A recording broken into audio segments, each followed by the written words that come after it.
All right. Happy Fed Day, everybody. Happy Pivot Day? Is it Pivot Day? Is today Pivot Day? Check out that chart above me right there. That's the US dollar index. And that tells me the market sees this as Pivot Day. The news just hit the tape a few minutes ago that the Fed has hiked by 75 basis points. No surprises there. Everybody was expecting a 75 basis point hike. The Fed telegraphed that. But there was a little bit of language in the pre-prepared statement that was released that is suggestive, and I want to emphasize it's suggestive of a pivot. The word pivot was not in there. They didn't commit to a 50 basis point hike in December, which is the definition that the media is using as the definition of the Fed pivot.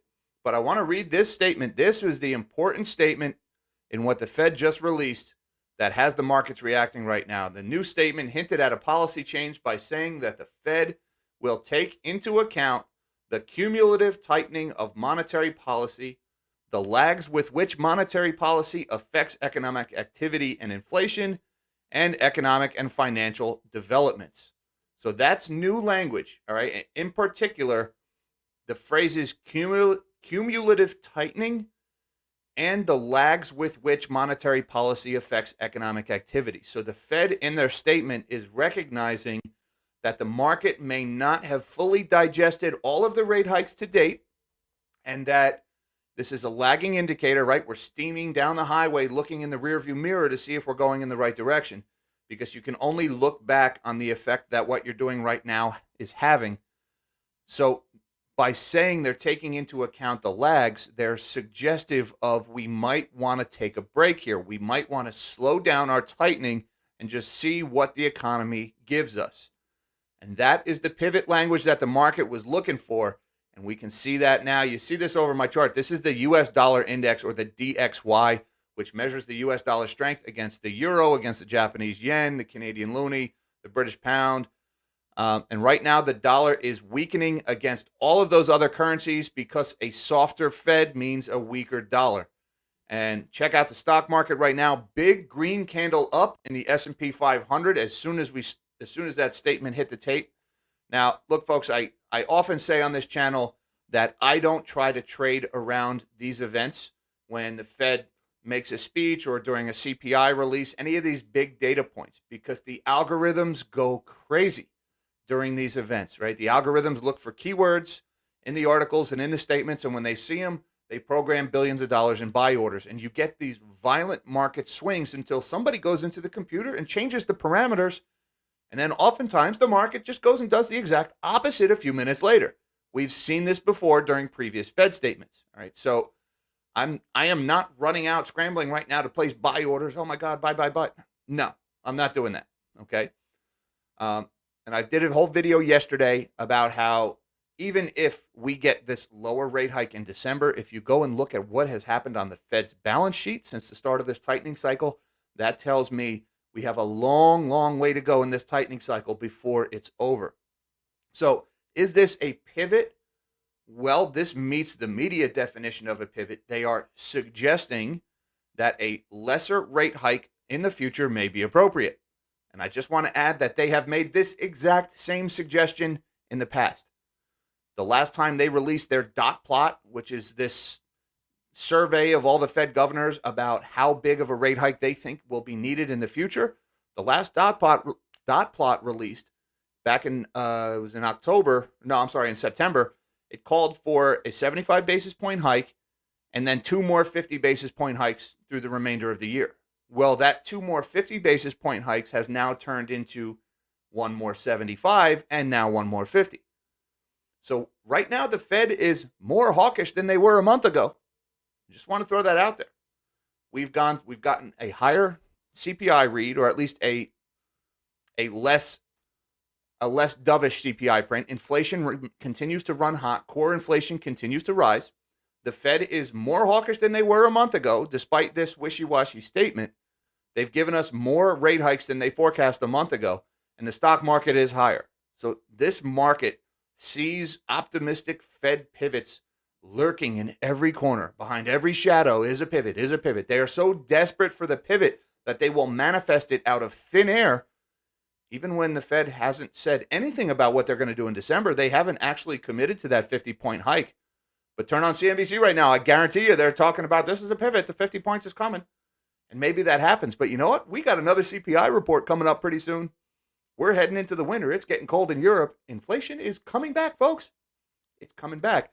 So I wonder when it comes time for that rate hike in December, will it really be 50 basis points? We've been in this exact spot several times already this year. Anyways, we are a few minutes out. It's 2:20. We're a couple minutes from Powell taking the stage. I am going to bring in my man, Mish the mod here, and say hi to him. Mish, you're now off mute. How's it going over there? Man, I'm doing great. How you doing? I'm doing good. And, no big surprises so far in the market's reaction. I mean, I've been talking about it. This market is just desperate here. But what are you seeing on your end?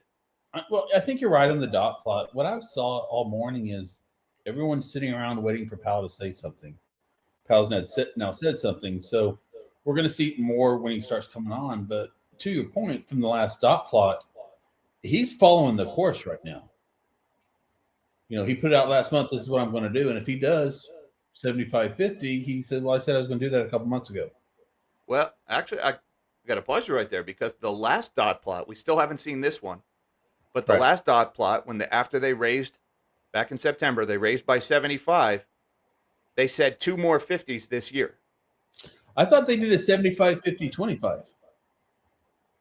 Did they do, was it even a 25? No, they called for an additional 100 basis points. I'm sorry. Yes, they called for an additional I projected. points, but then the dot plot was there's a disagreement between a 75 and 50 on that. I got you. Yes, that's right. The language in the dot plot called for a cumulative 100 basis points in November and December worth of hikes. Well, we've just now gotten 75 of those 100. So if we get another 50 in December, well, that's more hiking than they were forecasting a month ago. So yeah, I'm having a hard time swallowing the pivot story. I got to be honest with you. I really am having a hard time with this. Inflation is not defeated. And the market is just seeing what it wants to see and running with it. Maybe that's me with my confirmation bias. It's possible. Well, this is all algo out there fighting right now. We'll know for real in about 10 minutes. Yep. In about 10 minutes, Powell will come out and he'll make his prepared remarks. Just real quick, folks, while we're sitting here, I want to mention I have all these charts here over my head. I'll be cycling through these as Powell is speaking, looking for any market reactions to any particular thing that he says. We've got the U.S. dollar index, the S&P, gold. We're looking at the Dow right now. I've also got the U.S. 10-year yield currently sitting at just above 4%, down a little bit today. I've got the crude oil chart up here. I've also got the NASDAQ, which is now up about 1/3%. And, of course, my favorite of the shiny metal, silver, currently sitting at 1992, threatening to retake that 20 handle. So we'll be watching these as Powell talks. Let's see, right now we are about 7 minutes away. What is the Fed showing us right now? Oh, they always put up this gentle mood music. Puts you in a real place of zen right before they come in and gaslight you, tell you you make too much money and they want to crash the economy and they want to make your house worth less money, and all the while helping themselves because, remember, they sold their stocks last August to eliminate the appearance of any conflict of interest, conveniently timing near market highs right before they pulled the rug out from everybody. And, we will see what we get from there. Now, real quick, I got to send a shout out to my man, EC660. Thank you, my man, EC. He said, Jack, have a great stream, dude. Appreciate what you do. Thank you, EC, very much for your generosity and for the super chat before the stream even started. Really appreciate that, sir.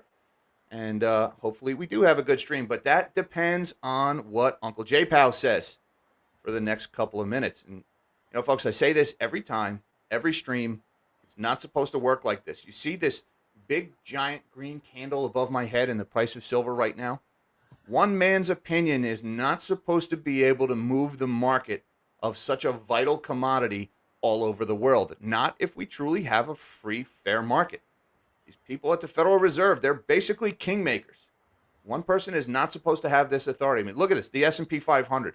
Hundreds of points of movement off of one statement released by this unelected board of bureaucrats. And, I roll my eyes every time I hear the phrase FOMC or Fed Open Market Committee, because this open market suggests a free market. This is not a free market, right? When they raise and lower interest rates, when they print money or engage in quantitative tightening, they're rigging the market.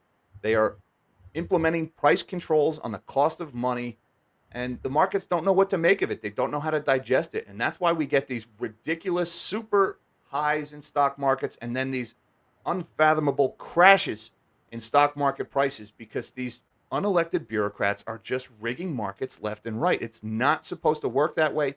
We didn't have a Federal Reserve for the first, 100 years of this country. 150 years, 1913 is when we decided we needed to have a Federal Reserve. We've existed without it before. It doesn't need to work this way. Now, all that being said, if there's one job in the world you could not pay me enough to take right now, besides my old job, it would be chairman of the Federal Reserve. All right. I do not want Jerome Powell's job. Nobody, Jerome Powell is probably the most hated man in the world right now, right? He's causing central banks. He's fighting the Bank of Japan.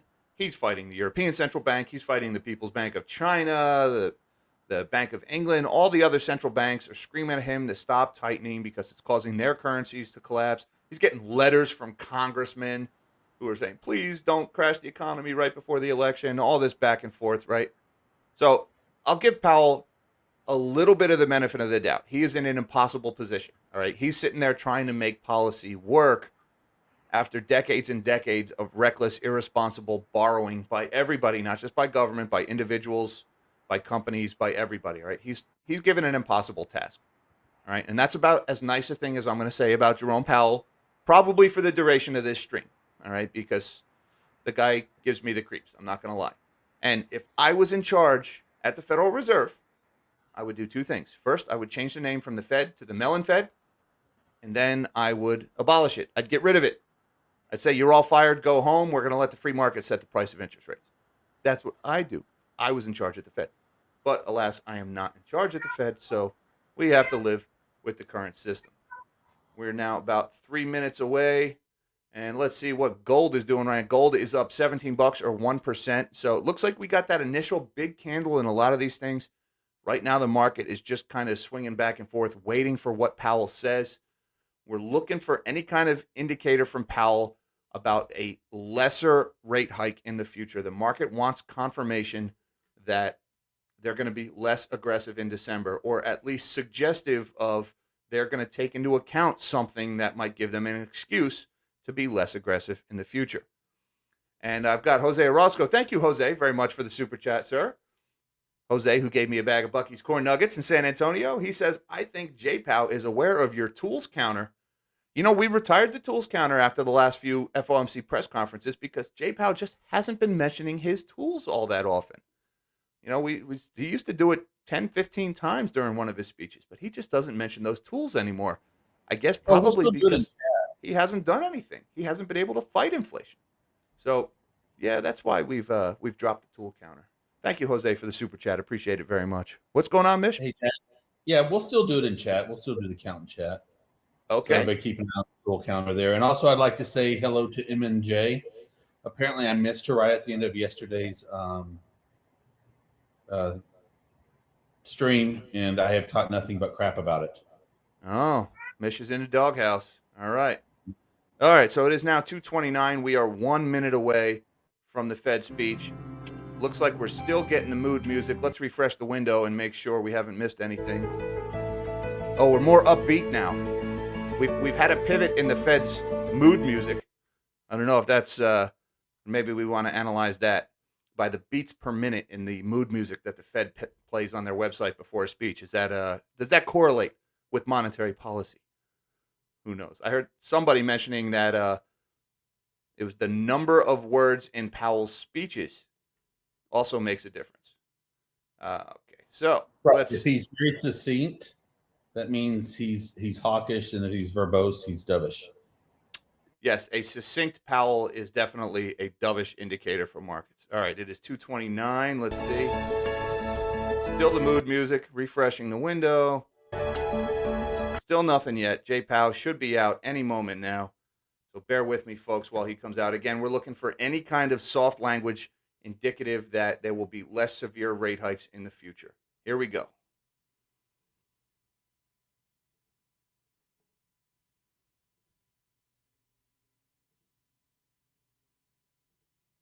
I said, here we go. Come on, Jerome. Don't You keep want to me try and waiting. get that super chat in real quick? Oh, I missed that one. Who do we got? Oh, we have got my man. Where is he? Come here, Cheeseburger. Cheeseburger says, thoughts on DHS leaks and intercept story. Truth cops. The government is not the arbiter of truth. They never should be. They suck at it. The government is not able to tell the truth, let alone tell us what truth we should be spouting. So I think you probably could have predicted what I would say about that. And here is Jerome Powell. Thank you, Cheeseburger, for the support of the channel, sir. Oh, come on. Is this thing going to buffer right as he goes talking? He's buffering. Committed to bring down inflation. We have both the tools that we need and the resolve it will take to in the high fours, close to 5%. Is there any reason to think you won't have to raise rates at least above that level to be confident that you are imparting enough restraint to bring inflation down? So this is the question of does the policy rate need to get above the inflation rate? And I would say there are a range of views on that. That's the classic Taylor principle view. But I would think you'd look more at a forward, a forward-looking measure of inflation to look at that. But I think the answer is we'll want to get the policy rate to a level where it is where the real interest rate is positive. We will want to do that. I do not think of it as the single and only touchstone, though. I think you put some weight on that. You also put some weight on rates across the curve. Very few people borrow at the short end of at the federal funds rate, for example. So households and businesses, if they're very meaningfully positive interest rates all across the curve for them, credit spreads are larger, so borrowing rates are significantly higher, and I think financial conditions have tightened quite a bit. So I would look at that as an important feature. I'd put some weight on it, but I wouldn't say it's something that is the single dominant thing to look at. If I could follow up, what is your best assessment or the staff's best assessment right now of the current rate of underlying inflation? I don't have a specific number for you there. So there are many models that look at that. And I mean, one way to look at it is that it's a pretty stationary object, and that when inflation runs above that level, for sure, substantially above for some time, you'll see it move up, but the movement will be fairly gradual. So I think that's what the principal models would tend to say. But I wouldn't want to land on any one assessment. There are many different, as you know, people who publish an assessment of underlying inflation. Thank you. Hi, Chair Powell. Thank you for taking our questions. Gina Smilik, New York Times. I wonder, do you see any evidence at this stage that inflation is or is at risk of becoming entrenched? Is inflation becoming entrenched? So I guess I would start by pointing to expectations. So if we saw longer term expectations moving up, that would be very troubling. And they were moving up a little bit at the middle part of this year, and they've moved now back down. That's one piece of data. Shorter term inflation expectations moved up between the last meeting and this meeting. And we don't think those are as indicative, but they may be important in the wage setting process. There's a school of thought that believes that. So that's very concerning. I guess the other thing I would say is that the longer we have, we're now 18 months into this episode of high inflation, and we don't have a clearly identified scientific way of understanding at what point inflation becomes entrenched.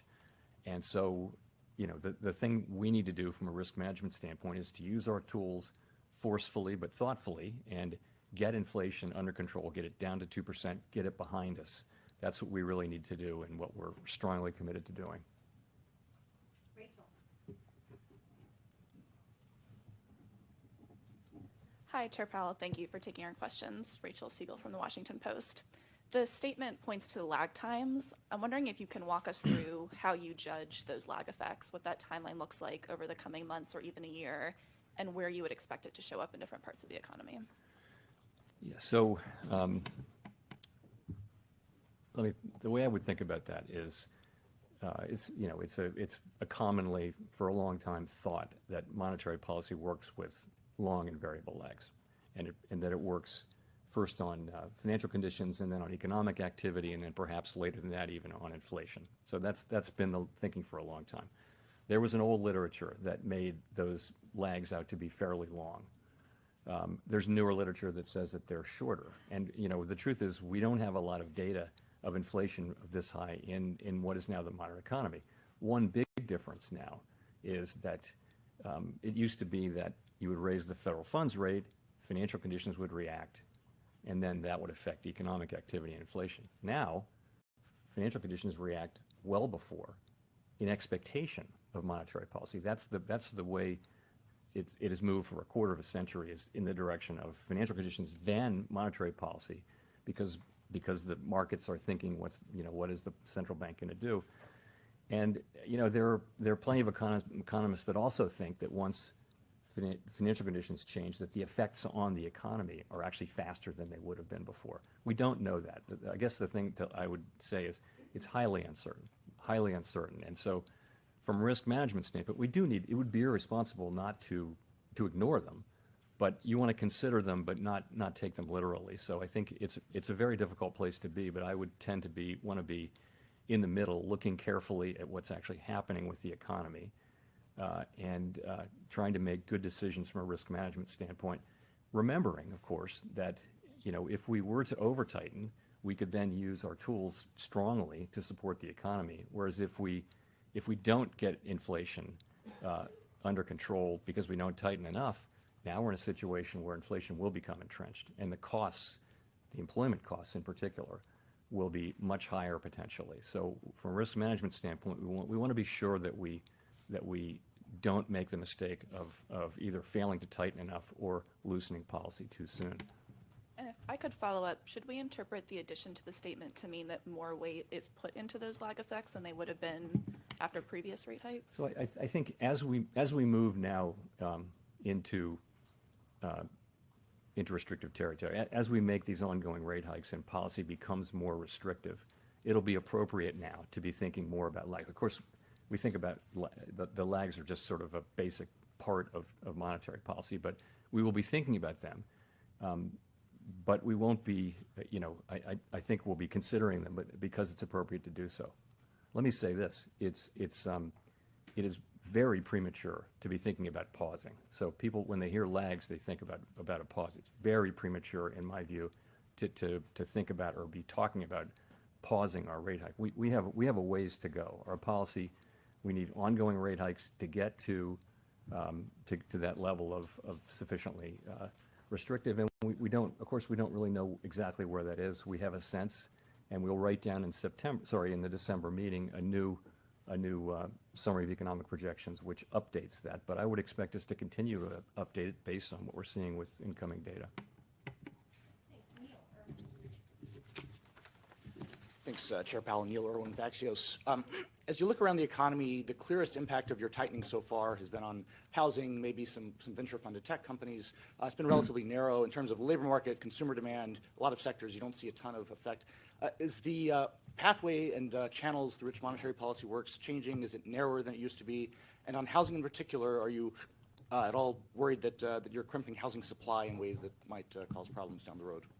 I don't know that the channels through which policy works have changed that much. I would say a big channel is the labor market, and the labor market is just very, very strong, very strong. And households, of course, have strong balance sheets. And so we go into this with a strong labor market and excess demand in the labor market, as you can see through many different things, and also with households who have strong spending power built up. So it may take time. It may take resolve. It may take patience. It's likely to get inflation down. I think you see from our forecasts and others that it will take some time for inflation to come down. It'll take time, we think. So, sorry, was I getting to your question there? Oh, housing, the housing part of it. Yeah, so, we look at housing. Of course, housing is significantly affected by these higher rates. which are really back where they were before the global financial crisis. They're not historically high, but they're much higher than they've been. And you're seeing housing activity decline. You're seeing housing prices growing at a faster rate, and in some parts of the country declining. I would say the housing market was very overheated for the couple of years after the pandemic as demand increased and rates were low. We all know the stories of how overheated the housing market was, prices going up, many bidders, no conditions, that kind of thing. So the housing market needs to get back into a balance between supply and demand. We're well aware of what's going on there. From a financial stability standpoint, we didn't see in this cycle the kinds of poor credit underwriting that we saw before the global financial crisis. Housing credit was very much more carefully managed by the lenders. So it's a very different situation and doesn't appear to present financial stability issues. But no, we do understand that's really where a very big effect of our policies is.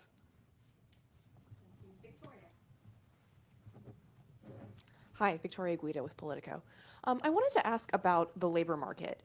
You mentioned early on again that job openings are very high compared to available workers, and I'm just curious to what extent you do and don't draw a signal from that. So, for example, if wage growth is slowing and if maybe the unemployment rate starts to tick up, will that make you sort of decrease your focus on job openings? What do you see? Are wages what's really important? How are you thinking about the labor market as it relates to inflation? So we talk a lot about vacancies and the vacancy to unemployed rate, but it's just one. It's just another data series. It's been unusually important in this cycle because it's been so out of line.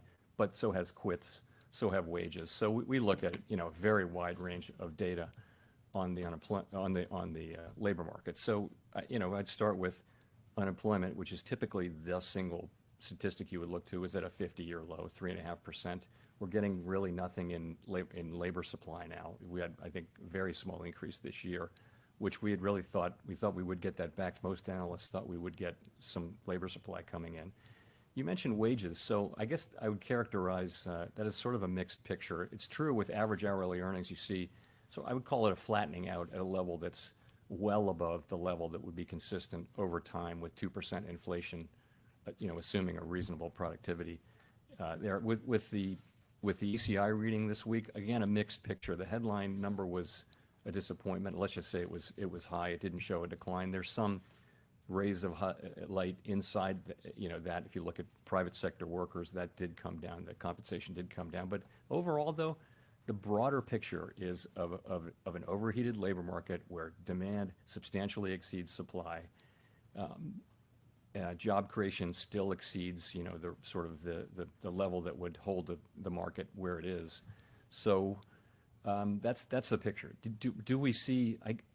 We keep looking for signs that sort of the beginning of a gradual softening is happening. And maybe that's there, but it's not obvious to me because wages aren't coming down. They're just moving sideways at an elevated level, both ECI and average hourly earnings.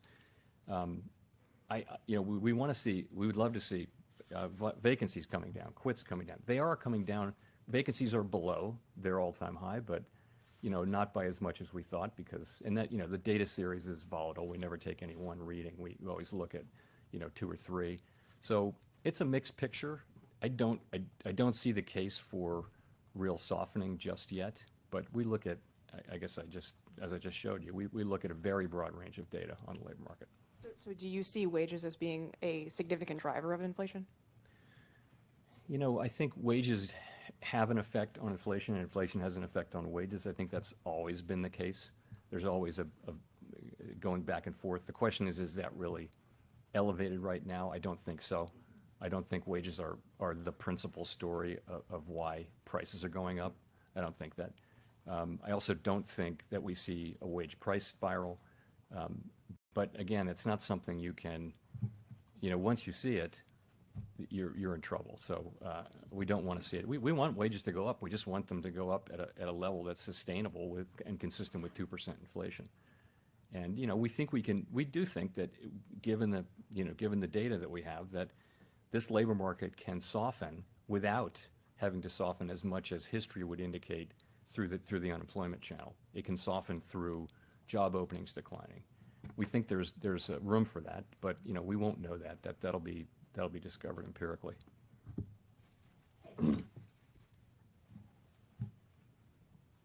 Thank you so much. Kayla Tausche from CNBC. Earlier last month, the United Nations warned that there could be a global recession if central banks didn't change course. The new UK Prime Minister warned of a profound economic crisis there.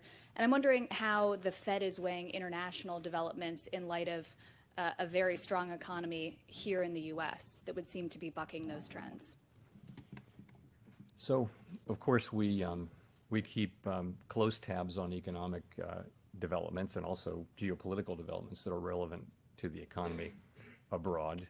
We're in very frequent contact with our foreign counterparts, both through the IMF meetings and the regular meetings with central banks that we have, and I have one this weekend with many central bankers. So we're in touch with all of that. So I guess it's clearly a difficult time in the global economy. We're seeing very high inflation in Europe, significantly because of high energy prices related to the war in Ukraine, and we're seeing China's having issues with the zero COVID policy and much slower growth than we're used to seeing. So we see those difficulties. The strong dollar is a challenge for some countries, but we take all of that into account in our models. We think about the spillovers and that sort of thing. Here in the United States, we have a strong economy, and we have an economy where inflation is running at 5%. Core PCE inflation, which is a really good indicator of what's going on for us, is the way we see it, is running at 5.1% on a 12-month basis, and sort of similar to that on a 3, 6, and 9-month basis. So we know that we need to use our tools to get inflation under control. The world's not going to be better off if we fail to do that. That's a task we need to do. Price stability in the United States is a good thing for the global economy over a long period of time. Price stability is the kind of thing that pays dividends for our economy for decades, hopefully. Even though it may be difficult to get it back, getting it back is something that provides value to the people we serve for the long run. If I could just follow up on that. Thank you. The Fed has acknowledged in the past that the tools that you have don't affect things like energy and food prices that stem from some of those conflicts overseas, and they're some of the biggest pain points for consumers. So as you pursue the current path that you've outlined, is there a risk that some of those prices simply don't come down?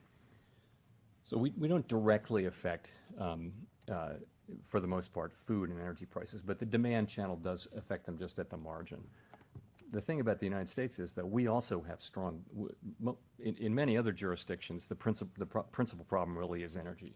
In the United States, we also have a demand issue. We've got an imbalance between demand and supply, which you see in many parts of the economy. So our tools are well suited to work on that problem, and that's what we're doing. You're right, though. We don't, the price of oil is set globally, and it's not something we can affect. I think by the actions that we take, though, we help keep longer-term inflation expectations anchored, and keep the public believing in 2% inflation by the things that we do, even in times when energy is part of the story of why inflation is high.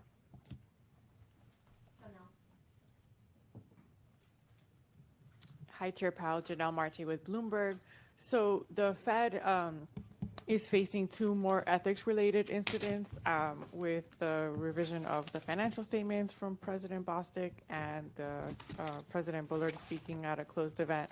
So some senators, like Elizabeth Warren, are saying that this is a sign of greater ethics problems at the Fed. Could you talk about what this does to the public's trust in the bank and what the Fed is doing to prevent this kind of behavior from becoming common? Sure. So you're right. The public's trust is really the Fed's and any central bank's most important asset. And anytime one of the policymakers violates or falls short of those rules, we do risk undermining that trust, and we take that very seriously. We do. So At the beginning of our meeting yesterday, actually, we had a committee discussion of the full committee on the importance of holding ourselves individually and collectively accountable for knowing and following the high standard that's set out in our existing rules with respect to both personal investment activities and external communications. We've taken a number of steps, and I would just say we do understand how important those issues are. I would say that our new investment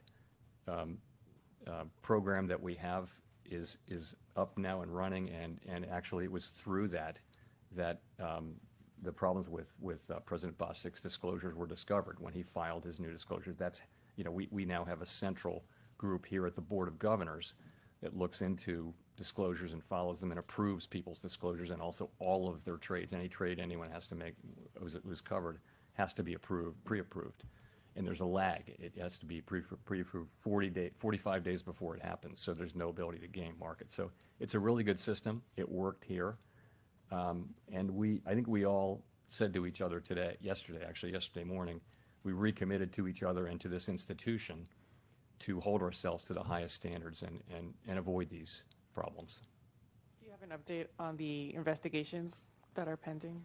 I don't. So, as you know, I referred the matter concerning President Bostic to the Inspector General. And once that happens, I don't discuss it with the Inspector General or with anybody. It's just the Inspector General has the ability to do investigations. We don't really have that. So that's what he's doing.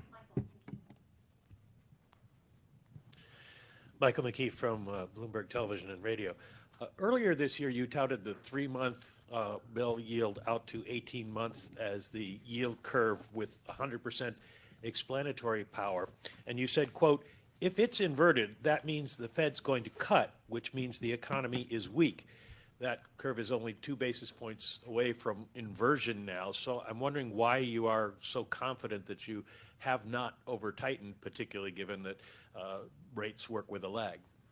Well, so we do monitor the near-term forward spread. You're right, and that's been our preferred measure. We think it, just empirically, it dominates the ones that people tend to look at, which is 2s, 10s, and things like that. So it's not inverted, and also you have to look at why why the rate curve is doing what it's doing. It can be doing that because it expects cuts, or because it expects inflation to come down. In this case, if you're in a situation where the markets are pricing in significant declines in inflation, that's going to affect the forward curve. So yes, we monitor it. You're right, and that's what I would say. If I could follow up, you also said several meetings ago that the risk of doing too little outweighed the risk of doing too much. Is what you're trying to tell us today is that risk assessment has changed a little bit? Well, what's happened is time has passed, and we've raised interest rates by 375 basis points. I would not change a word in that statement, though. I think until we get inflation down, you'll be hearing that from me. Again, if we over-tighten, and we don't want to, we want to get this exactly right, but if we over-tighten, then we have the ability with our tools, which are powerful, as we showed at the beginning of the pandemic episode. We can support economic activity strongly if that happens, if that's necessary. On the other hand, if you make the mistake in the other direction and you let this drag on, then it's a year or two down the road and you're realizing inflation behaving the way it can, you're realizing that you didn't actually get it, you have to go back in.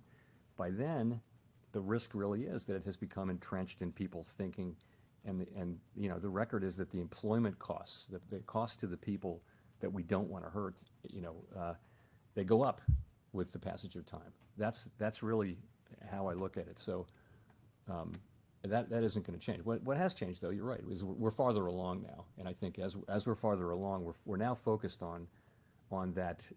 What's the level we need to get to rates, and I don't know what we'll do when we get there. By the way, we'll have to see. There's been no decision or discussion around exactly what steps we would take at that point, but the first thing is to find your way there.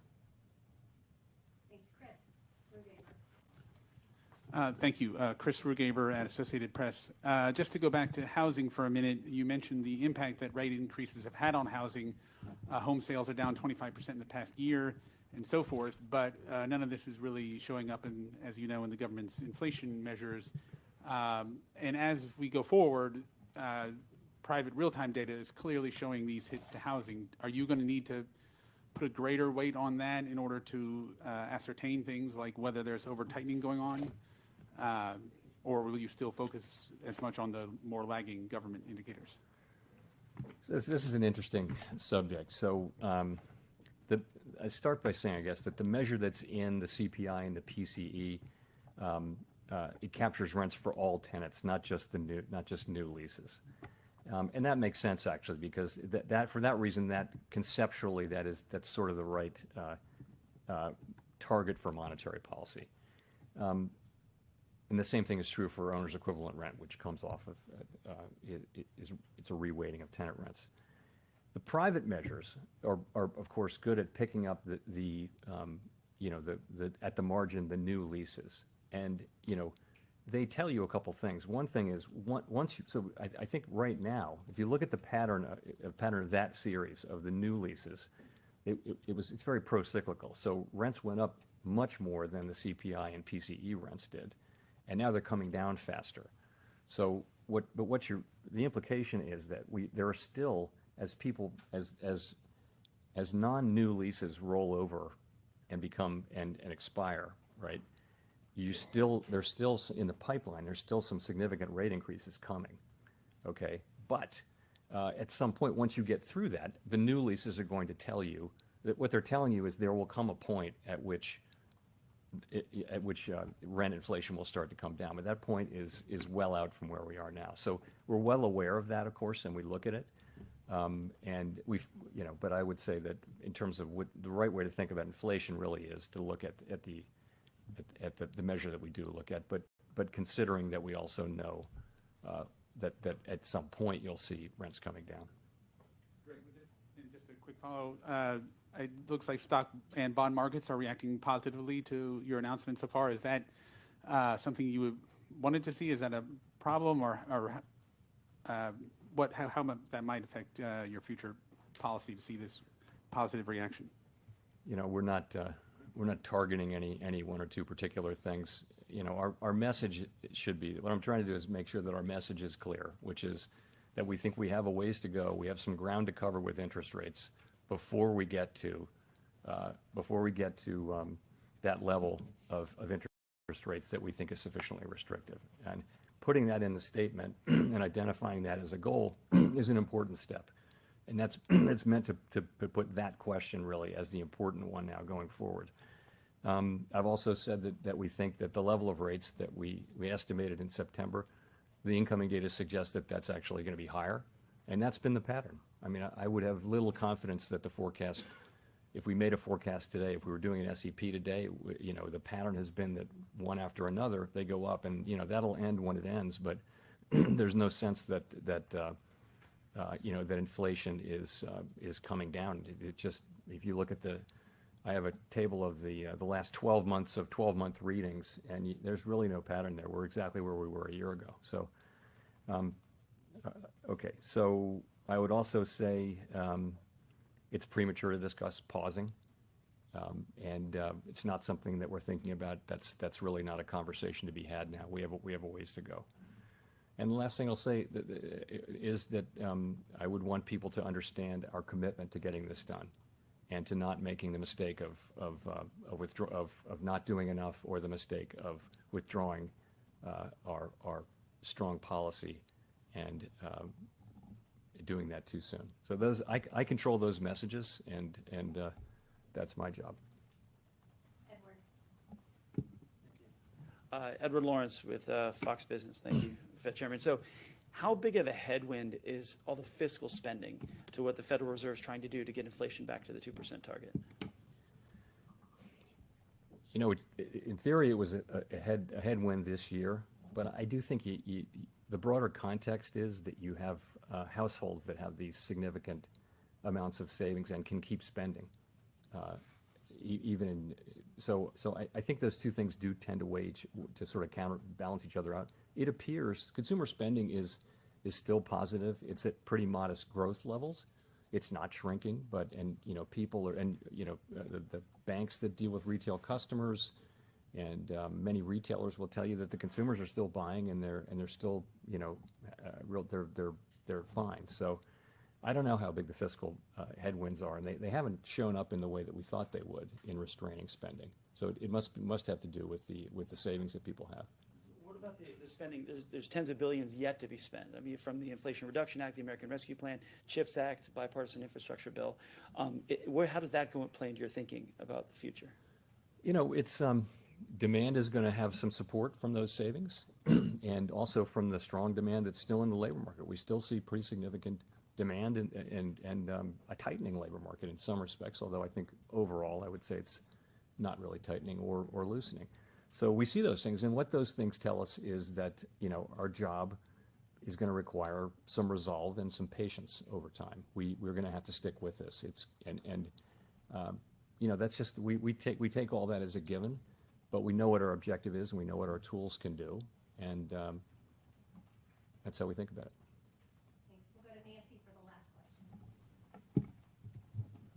Hi, Chair Powell. Nancy Marshall-Genzer from Marketplace. I'm wondering, has the window for a soft landing narrowed? Do you still think it's possible? Has it narrowed? Yes. Is it still possible? Yes. I think we've always said it was going to be difficult, but I think to the extent rates have to go higher and stay higher for longer, it becomes harder to see the path. It's narrowed. I would say the path is narrowed over the course of the last year, really. Hard to say. Again, I would say that the sort of array of data in the labor market is highly unusual, and to many economists, there is a path to. Ordinarily, there's a relationship to GDP going down and vacancies declining, translating into unemployment, or there's Okun's law. So all those things are relationships that are in the data, and they're very real. Data's a little bit different this time, though, because you have this tremendously high level of vacancies, and we think on a very steep part of the beverage curve. All I would say is that the job losses may turn out to be less than would be indicated by those traditional measures because job openings are so elevated and because the labor market is so strong. Again, that's going to be something we discover empirically. I think no one knows whether there's going to be a recession or not, and if so, how bad that recession would be. And our job is to restore price stability so that we can have a strong labor market that benefits all over time, and that's what we're going to do. But just real quickly, why do you feel like the window has narrowed? Because we haven't seen inflation coming down. The implication of inflation not coming down, and what we would expect by now to have seen is that as the supply side problems had resolved themselves, we would have expected goods inflation to come down by now, long since by now, and it really hasn't. Although it has come down, but it's not to the extent we had hoped. At the same time, now you see services inflation, core services inflation moving up, and I just think that the inflation picture has become more and more challenging over the course of this year, without question. That means that we have to have policy be more restrictive, and that narrows the path to a soft landing, I would say. Thanks very much.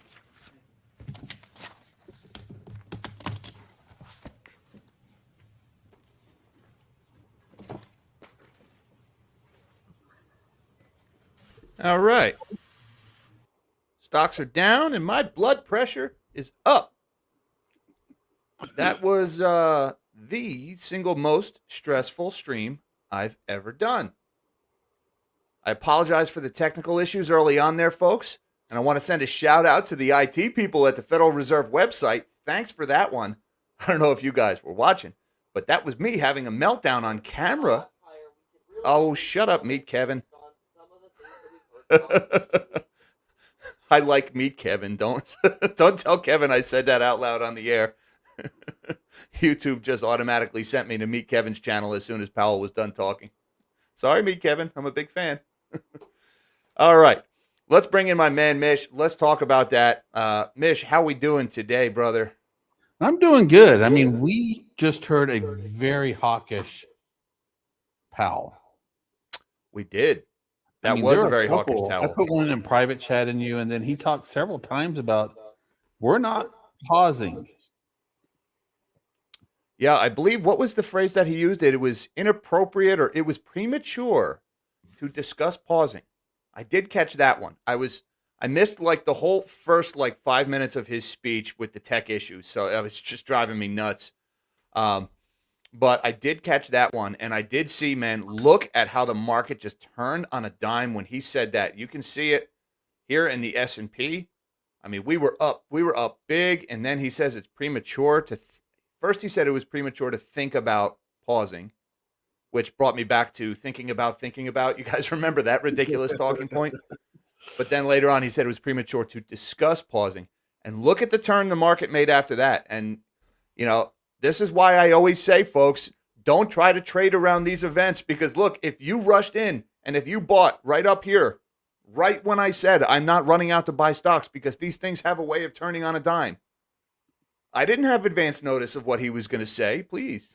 I don't, I'm not in the know. They don't send that to me first, to the guy on YouTube with 25,000 subscribers.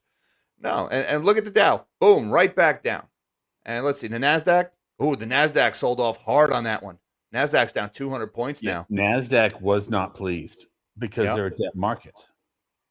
Now, interestingly enough, I did catch something right before he killed the pivot, all right? And I don't think he outright killed the pivot, but he just said, this is not the pivot, all right?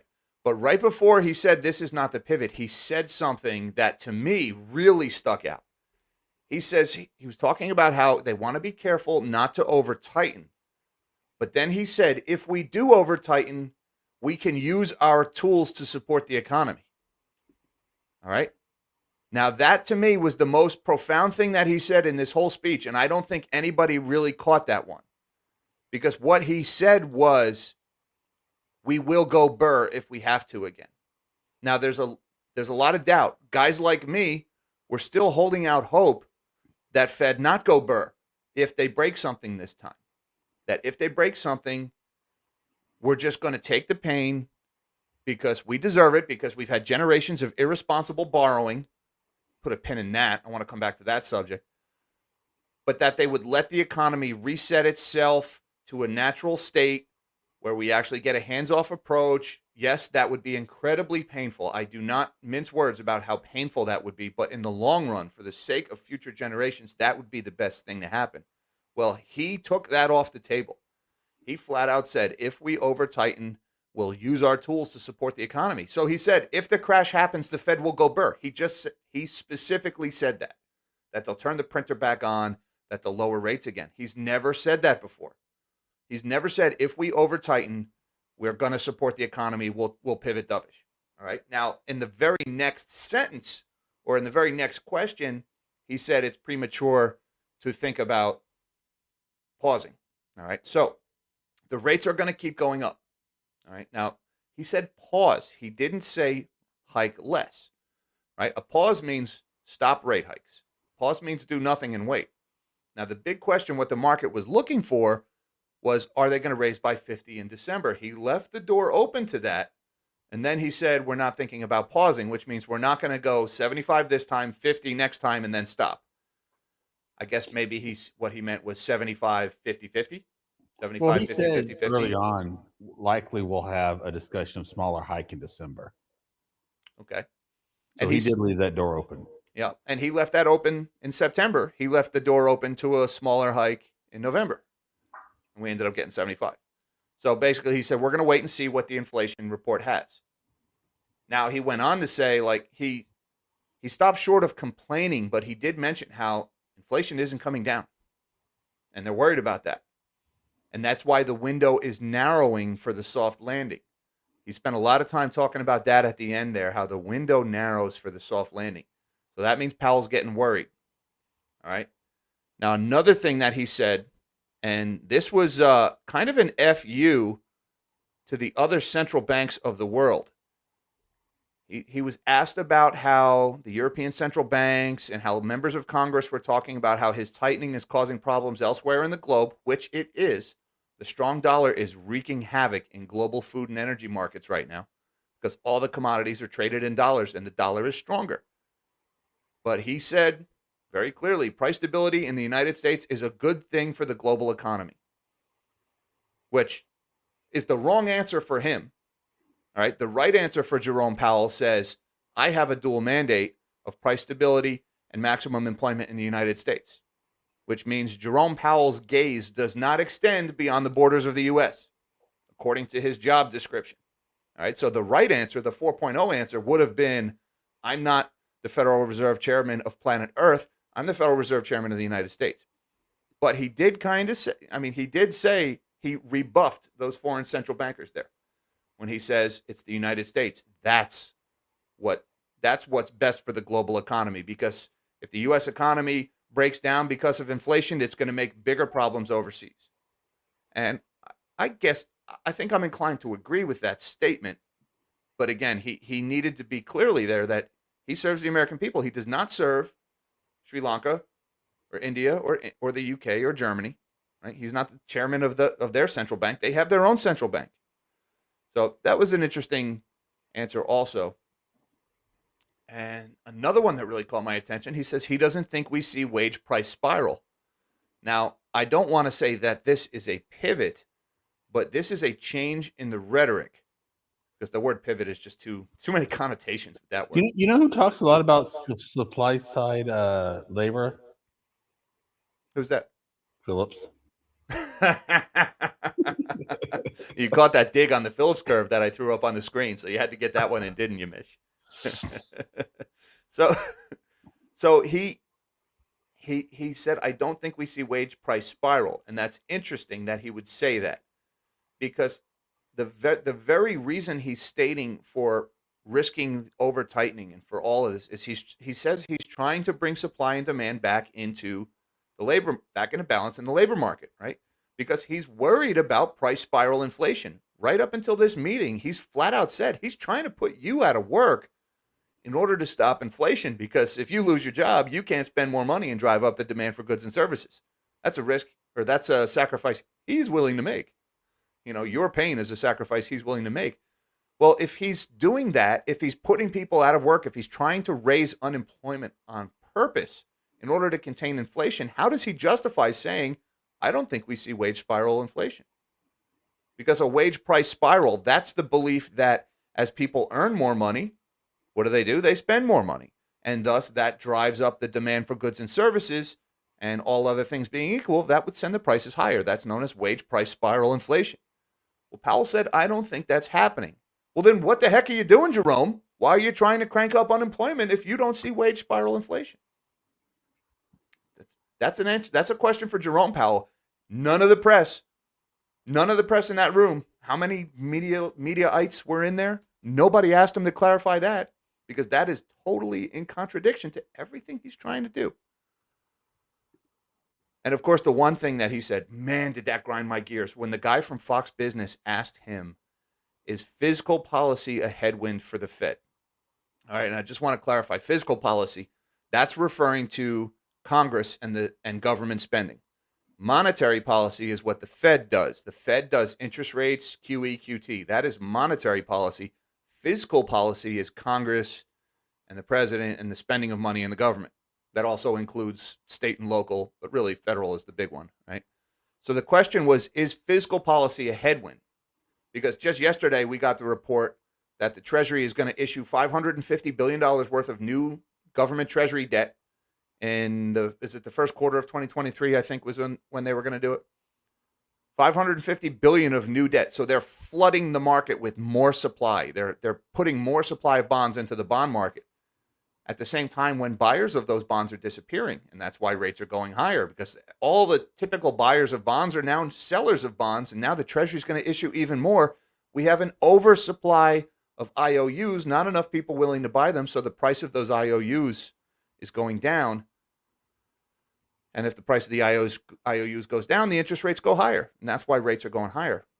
Well, Powell's answer to that question, because you also had the CHIPS Act and the Inflation Reduction Act, which does not reduce inflation, but government is trying to spend more money to fight inflation. Doesn't work that way. When asked about that, Powell said, oh, well, theoretically, maybe the fiscal policy would be a problem. Wishy-washy answer. Careful. Wouldn't want to ruffle any feathers in Congress, especially not when Elizabeth Warren is sending nasty grams to you for everybody to see. But then he goes on to say, the bigger problem is household savings. So just make sure you understand what he said. Make sure, let that statement set in right there. The reason we have inflation is not because of his money printing. It's not because the government spends money like a drunken sailor. No, the reason we have inflation is because you have too much money. I take offense to that. Most drunken sailors do not have money to spend. Well, I can tell you, I wasn't a sailor, but I was a commercial fisherman. I mean, it was a diesel-powered boat. We didn't sail, but I spent a lot of time in a nautical environ, and I made a pretty good living. And when I got back on land, I had money to spend, and I needed to drink. All right, so I'm going to embrace that. I'm going to embrace that moniker of the drunken sailor, even though anybody who knows me, they know how cheap I am. All right? This is not shiplap behind me. This is a pallet wall that I sanded and stained and tacked up there myself. Trust me, I am cheap AF, folks. All right? And we don't have inflation because I have too much savings in my account. All right? The way I save and the way I spend is actually very deflationary. So my blood pressure was already through the roof because of all the tech issues I had at the beginning of this stream. But when he said that household savings was the reason for the stubbornly high inflation, not government spending, not runaway fiscal policy, not $1.5 trillion annual deficits.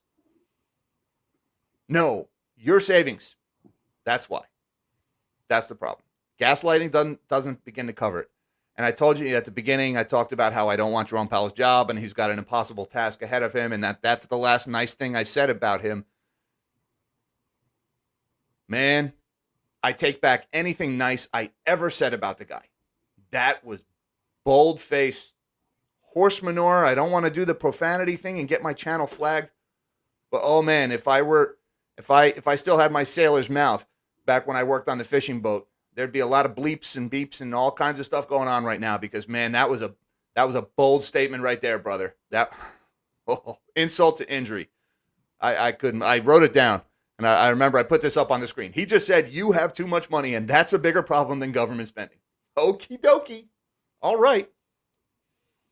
You say so, Jerome. But, oh, man, that was bad. All right. So the takeaway from this, man, what is the takeaway from this stream? It was the pivot, and then it wasn't the pivot. But then he said we will use our tools to supply. You know, I think this is what it is. He said, I'm going to do 75 and 50. He's now done 75. Everyone thought this was it, though. This was like the end. We're moving on, right? Yeah. And he just said, no, this is not the end. I barely hit the accelerator, dog. Yeah. And you know, that's the market did not care for that. For different reasons. But I mean, that was the whole point of that video I put out last night. When you know, I forget the rhetoric about the interest rate hikes. I went and I looked at the balance sheet. We're still in the first half. Best case scenario, we're in the first half of this tightening cycle. Realistically, first quarter, maybe even the first tenth. I mean, we've sold off $242 billion worth of the Federal Reserve's balance sheet out of almost $9 trillion. So we're just getting started here, folks. And Jose Orozco.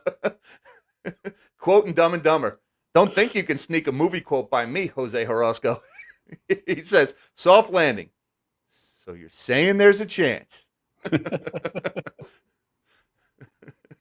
You know, Lloyd, just when I think you couldn't get any dumber, you go and do something like this. And totally redeem yourself.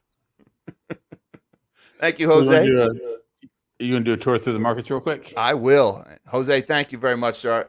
Appreciate the super chat, the support of the channel, and I love a good movie quote, as you may have already figured out. All right, right now the S&P is down 2.14%, or 84 points, still heading lower. Seems like people turned off their TVs and they went back to their desk and they put in that sell order. Now, I'm going to caution you real quick one more time, folks. I said it when we had the big green candle here. I said, I never try to trade around Federal Reserve meetings and CPI releases because the initial reaction is not always the right reaction. And we got that. And I just want to warn you, volatility is the name of the game here. And this thing could turn around and head right back up. All right. It could happen anymore. I'm not saying that's going to happen. All I'm saying is I like to let the dust settle and then I make my trades. I let the markets, I let the algorithms fight each other. All right. That's the only thing I'm going to say there. But right now, the algorithms say sell, sell, sell. Gold initially way up. Now gold is down $8 on the day, down almost 0.5%. We were as high as 1675. It looks like we hit at the high of the day. Well, that's gone. We've seen a 700-point swing so far today. 700-point swing. That's right. The Dow was at one point, it was up a few hundred points. Let's see. We peaked in the Dow right around 32,972. Now we're at 32,263. Yep, 700-point swings just in the last couple of minutes. And, we still got 30 minutes worth of trading left today. So who knows where we're going to close. The 10-year yield, oh, look at that. 10-year yield started diving. We dipped below 4% right after the initial release came out. And now we're sitting here. We are up another 10 basis points from where we were. That happened pretty fast. Now at 4.09%. Oil didn't really move too much. I guess oil is selling off now a little bit. My guess is the price of oil is coming down just on prospects of a global recession because Powell came out and said, you know what? I'm going to let the world go into a recession because price stability in the United States is more important. So oil even reacting a little bit. We usually don't get much of a reaction in oil to a Federal Reserve release. So that was interesting.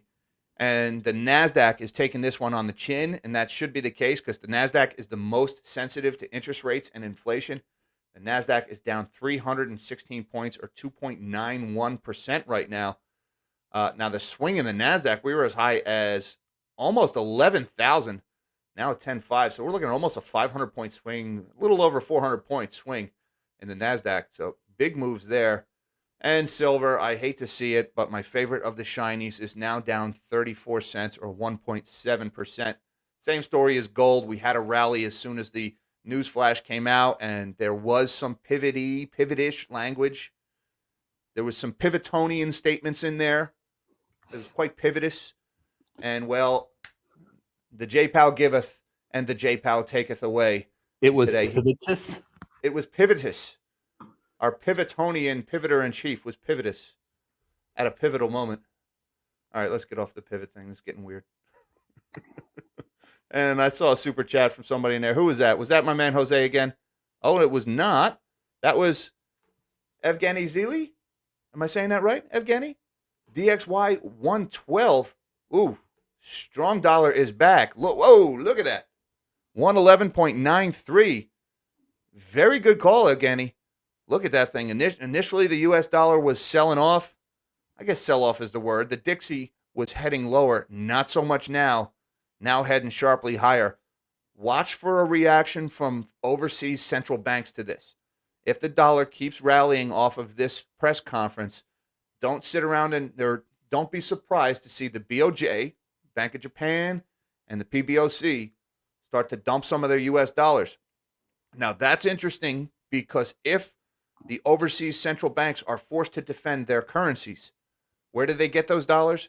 By selling their U.S. treasuries. If they sell their U.S. treasuries, that's going to send interest rates on those treasuries higher. Higher interest rates is bad for stocks because a liquidity problem, tightness in the bond market is very bad for stocks. So the last time, go ahead. Last time the Dixie hit 114, we had the Bank of Japan, the Bank of China, and the Bank of England, and the Bank of Switzerland. Everybody forgets about our friends Credit Suisse. Yep. All started actions. Yep. And defending currencies overseas in order to defend them against the surging dollar. It's very bad for the U.S. bond market, right? Because we just talked about all the reasons. The Fed is a net seller of bonds. the Bank of Japan, the People's Bank of China, the Swiss National Bank, the Bank of England, the European Central Bank, net sellers of U.S. government bonds. Janet Yellen just announced yesterday they're going to sell $550 billion worth of more government bonds into the market. Right? Who's left to buy these things, folks? Not many, and not at these prices. So that means prices have to go down. That means interest rates have to go higher. The price of the price of a bond and the yield on the bond are inversely correlated. So you see rates rising, that's those bond prices going down. And the 60-40 portfolio, which most people have their retirements in this country, is taking it on the chin from these higher interest rates. So we'll have more on that in the coming days.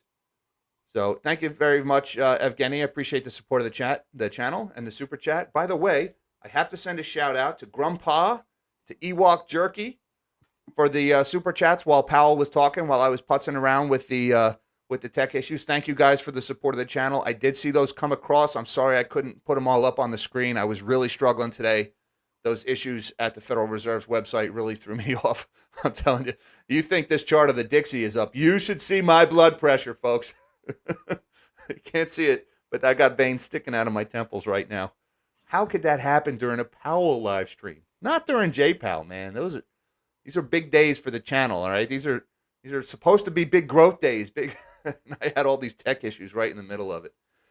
Anyways. Okay, real quick. Let's just see. I had a couple of other things. Here's the one I want to talk about, folks. This is, no, not that one. That's the mortgage-backed securities. And I talked about this yesterday on my video. All right, this is why I was saying we are nowhere near the end of this tightening cycle. All right, this Fed balance sheet right now still at $8.7 trillion. It's down from $8.9 trillion. All right. There's a long way to go before the Fed unwinds this balance sheet, before they undo the damage that they caused with all the money printing. I mean, you see how low we have to go just to get back to where we were before COVID. They would have to sell off another $4.6 trillion worth of treasuries. They've only sold off 0.2. They have to sell off another 4.6 just to get back to where we started before COVID. And before COVID, we were already trying to correct the mistakes that we made with all the money printing after the global financial crisis. Right? And I call this the great big Keynesian experiment, this monetary, that ever ballooning deficits can just be monetized by ever ballooning central bank balance sheets, creating an ever growing supply of money. And then we have Christine Lagarde over at the European Central Bank who says inflation came out of nowhere. Yes, it came out of nowhere. The same place all my trillions of euros came from. Nowhere. No, Christine, they came from your money printer. Inflation came from your money printer, just where those trillions of euros did. And now we're all suffering because of it. And again, my blood pressure is spiking because Jerome Powell said the problem with inflation is not their government spending. It's not their money printing. It's you have too much money in your savings account. How dare you? How dare you have savings, you American people, you big baddies? How dare you want to go shopping and actually live your life, silly peasants? You should live in squalor to finance ever-ballooning government deficits. That's what the Federal Reserve told you today. All right. So, folks, long story short here, the Fed just made a mess. To call this a communications disaster, I think would be mildly put because, well, this was anything but consistent. And the market is naturally trying to make sense out of this mess that Jerome Powell just made. Again, I'm going to sit back and let the dust settle here. By the way, I didn't say anything at the start. Hi, Mom. Hi, Dad. I love you guys. Thank you very much. Also, I got to send a shout out to my Patreon supporters. We got a lot to talk about at 5 o'clock tonight. 5 p.m. Eastern Standard Time is my Patreon Zoom call. We get together with the Patreon guys once a week, and we talk about what's going on in the markets. And I'm sure you guys are going to have a lot of questions about Powell and about everything that was said today. So looking forward to talking to you guys in a little over an hour and 15 minutes. In the meantime, man, I got to catch my breath and decompress because I can still hear my pulse inside my skull right now from those tech issues at the start of this stream. That was so stressful. Mish, you got anything you want to add before the end, brother? No, man. Just remember, if you can find Mish in the wild, you get a mark. Mish the mark. Catch Mish in the wild. Get yourself a free Mercury dime, 90% silver. Outstanding. All right, guys. Thank you, by the way, to the more than 1,200 people who stuck around through those tech issues to watch the stream. I really appreciate you guys sticking with me. Thank you for the super chats and the generous support of the channel. Thank you to my Patreon guys. Thanks, Mom and Dad. And until next time, live small and dream big.